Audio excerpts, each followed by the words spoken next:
Wow. Magiging ano po yun nandun? Sa baba. Sa baba. Sa baba, octagon yung ano natin. Function room? Hindi siya function room. Ano lang, yung function room natin dito, yun lang ang ginawa natin sa baba sa pavilion. Tapos yung converter lang natin yun as a function room. So dining area. Seminars and facilities ng ganun din natin. So parang ito naman yung guest villa natin. So which is 3-bedroom siya. It was like usually kung mag-rent for ride it was to 5,000. So may sarili siyang swimming pool din. Oh. 25? $5,000. Dollars? 3,000. Per night? Wow. Meron siyang sariling home care. Wow. Per night. Parang bahay na siya. Malapit. Grabe na, mansion na kaya siya. Oh. Mansion talaga siya. Wow. Ay, nako. Reunion. Family reunion. Dapat dyan. Dapat yan. Like parties, exclusive parties for dinner. Shower parties or party din.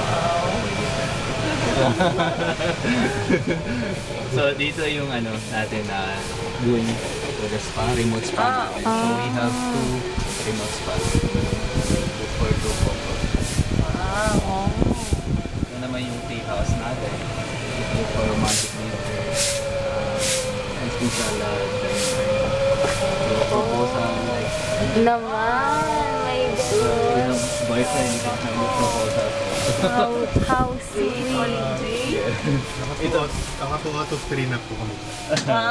Successful proposals, 1 busted. Oh! Busted! Nakakainis naman. Okay na ba? So, sabi niya, ayaw na before you have your proposal, you can have well, mag-pray ka muna dito parang maging ano siya, totoo. Wow, this is so cool. So, meditation na just you can gusto mong Mag- mag-isip. Mag-relax.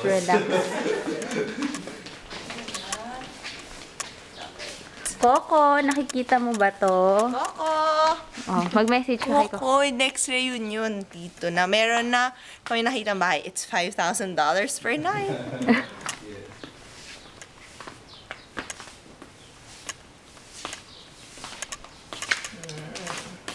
So, we do have also like renewal of dito.